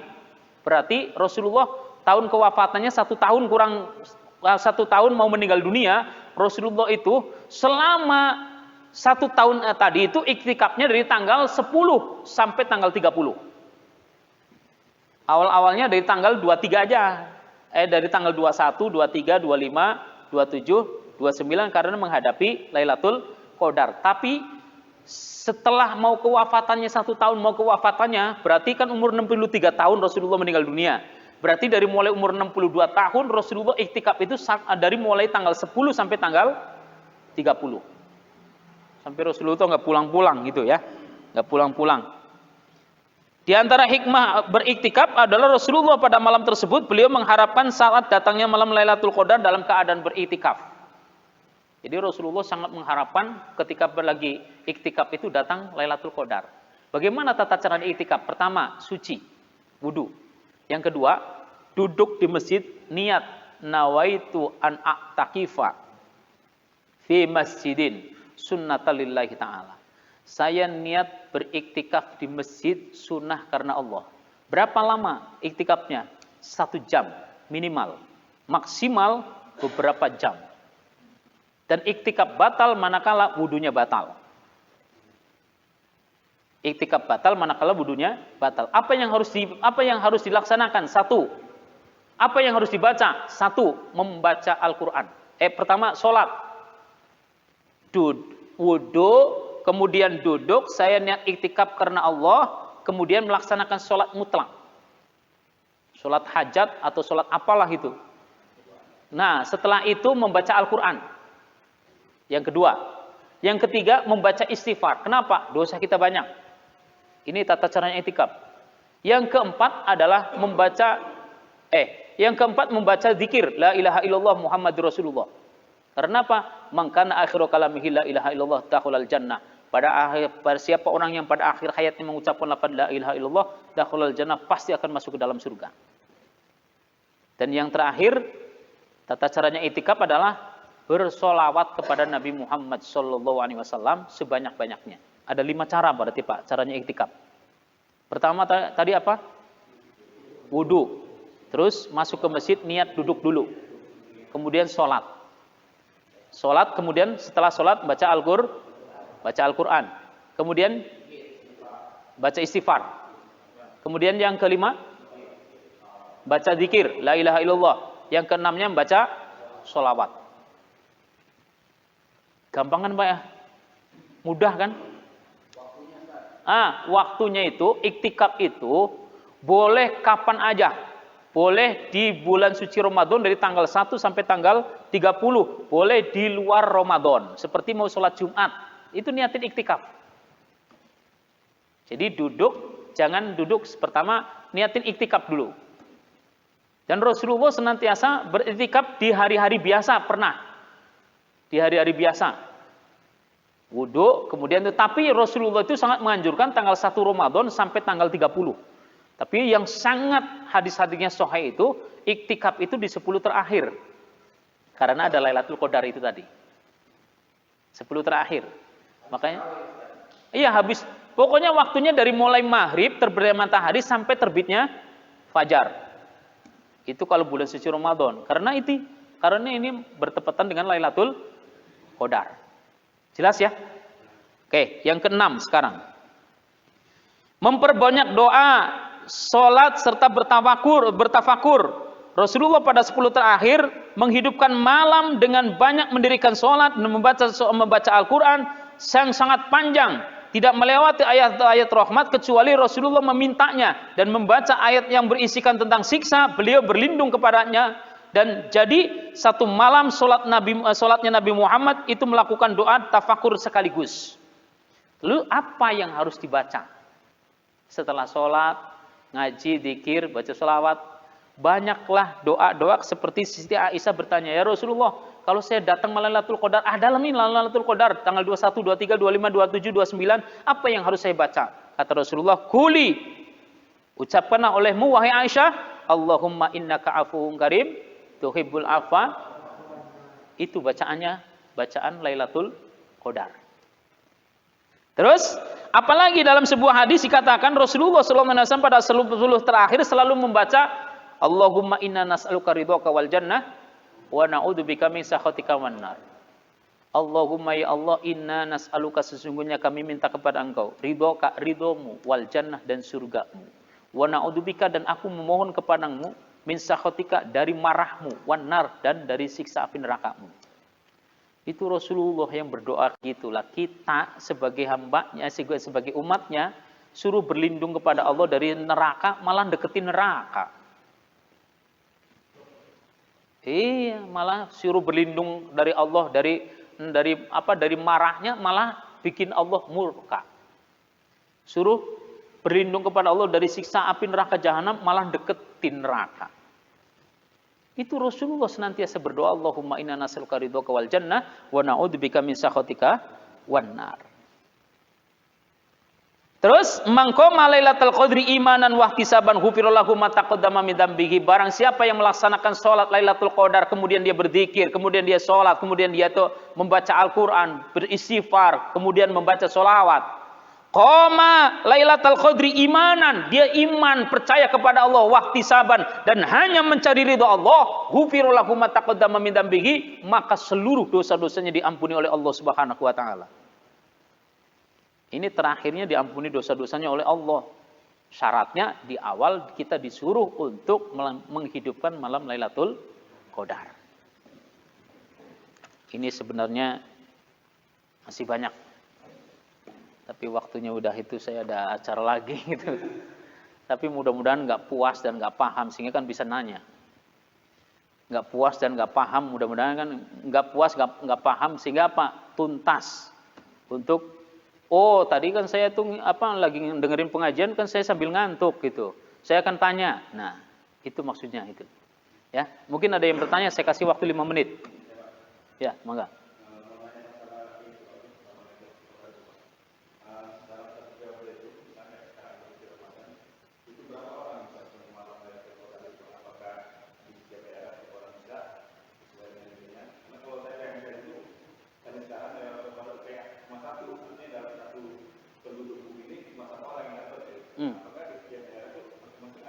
Ya.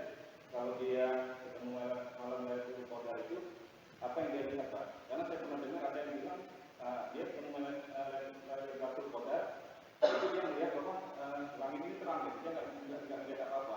Apakah benar seperti itu? Baik. Ada beberapa hadis yang sahih, ada beberapa hadis yang dhaif. Seperti hadis yang dhaif itu seperti ini.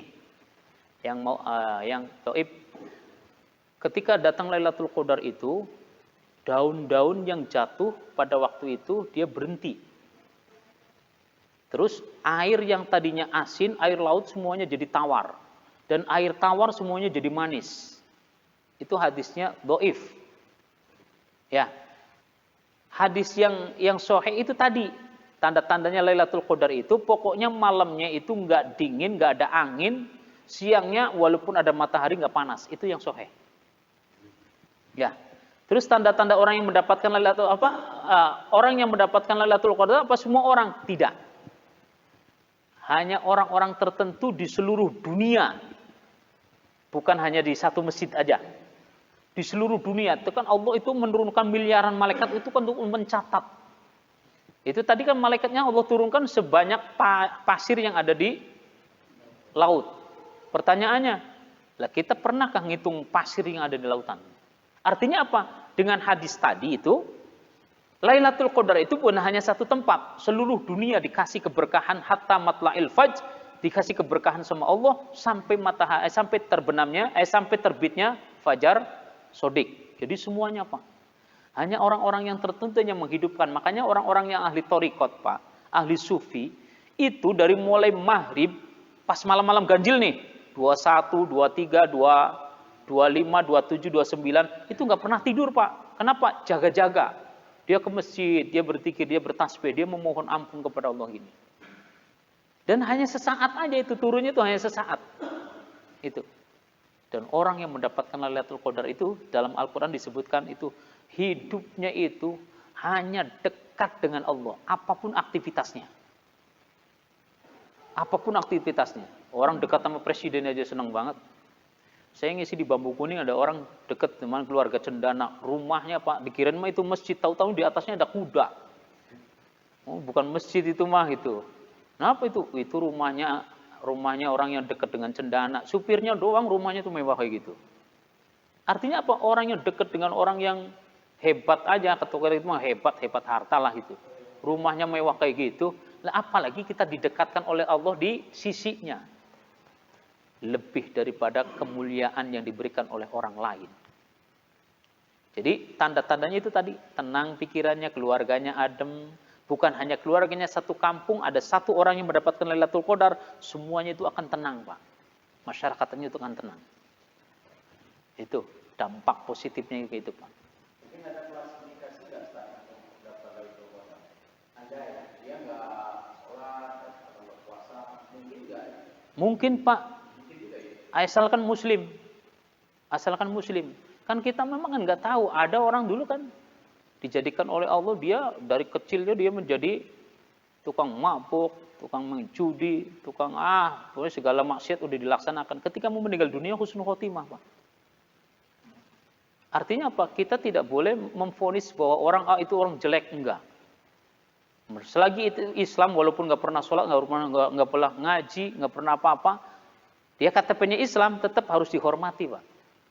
Siapa tahu itulah yang hatinya ikhlas sedikit, dia beribadah pada malam hari itu, dia dapat Lailatul Qadar daripada kita yang terus-terusan ke masjid tapi tidak mendapatkan. Artinya apa? Tidak bisa menebak ketentuan Allah itu. Itu ya Pak. Semua orang pasti yang jelas ketika kita itu di awal di malam-malam Lailatul Qadar itu ada enam tadi itu. Satu, mandi, yang kedua memakai wangi-wangian, yang ketiga memakai pakaian yang bagus, yang keempat membersihkan masjid-masjid pakai wangi-wangian, kemudian yang kelima melakukan iktikaf, yang keenam memperbanyak doa, Allahumma innaka afuwun karim tuhibul afwa fa'fu anna ya karim. Itu Pak akan dapat Pak. Karena Pak, inilah yang dianjurkan oleh Rasulullah Shallallahu Alaihi Wasallam. Jadi ada tata caranya Pak. Lah orang tahu ilmunya ya dapat juga. Lah orangnya yang nggak dapat, orang yang nggak tahu ilmunya ya dapat juga karena rahmat Allah pada malam itu turun. Sempit, bumi itu sempit. Karena miliaran malaikat itu membawa rahmat, membawa keselamatan langsung dari Allah. Salamun hiya hatta matla'il fajr. Keselamatan itu buat orang-orang penduduk bumi yang pada malam hari itu beribadah. Mudah-mudahan kita semuanya dijadikan oleh Allah menjadi orang yang ahli ibadah di dalam Lailatul Qadar. Kita akan melaksanakan sholat Isyraq. Masih ada nih sholat Isyraq nih.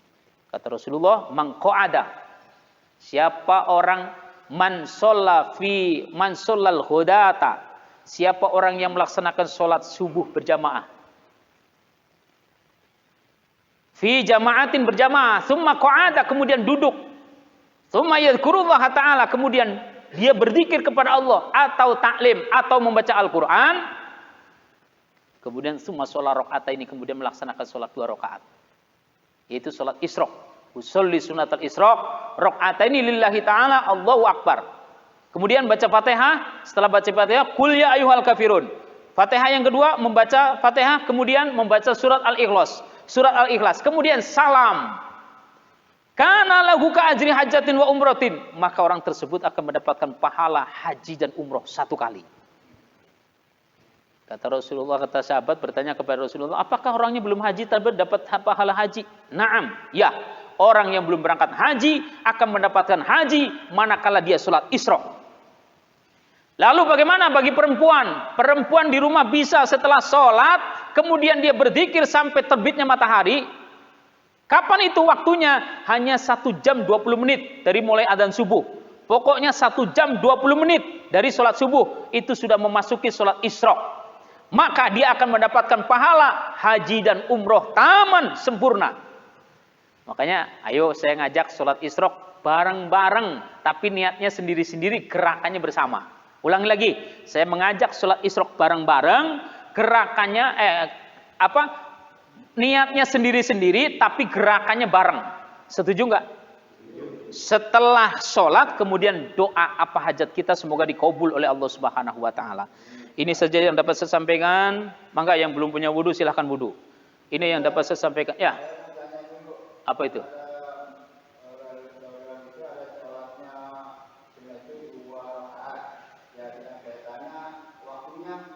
Malam Pak, boleh pada Isya, boleh jam 12, boleh sebelum fajar. Pokoknya malam ganjil Pak. Malam ganjil ya. Berarti tadi malam Pak, malam ke-13 Pak. Nanti malam ke-15, malam ke-17, pokoknya malam-malam ganjil itu boleh melaksanakan sholat Lailatul Qadar. Itu ya Pak? Yang bagus setelah kita tidur jam 2 atau jam 3 Pak. Karena orang-orang pada tidur kita bangun. Gitu. Itu ya. Ya, cukup? Baik. Ini saja yang dapat saya sampaikan. Kurang mohon maaf. Doa semoga yang hadir, keluarganya, tetangganya, masyarakatnya semoga senantiasa Allah panjangkan umurnya. Allah sehatkan badannya, Allah berkahkan rizkinya, Allah jauhkan dari balak dunia serta balak akhirat. Allah permudahkan segala urusannya, baik urusan dunia, agama maupun akhiratnya. Allah manfaatkan ilmunya, Allah sukseskan cita-citanya, Allah kabulkan segala permohonannya. Allah jadikan keluarganya semoga menjadi keluarga yang sakinah mawaddah warahmah. Allah jadikan anak keturunannya semoga menjadi anak yang soleh dan solehah, yang berbakti kepada Allah dan Rasulnya, berbakti kepada kedua orang tuanya, berguna bagi nusa bangsa dan agama. Yang sudah berangkat haji selalu kita doakan semoga Allah jadikan haji dan haji yang mabrur. Yang belum berangkat haji semoga Allah berangkat menunaikan ibadah haji dan umrah. Yang sedang sakit semoga Allah angkat penyakit, ya Allah berikan kesembuhan. Yang sedang dalam kesulitan semoga Allah mudahkan segala urusannya. Terakhir semoga kita semuanya dijauhkan serta diselamatkan dari wabah virus corona. Bismillahirrahmanirrahim. Fatihah.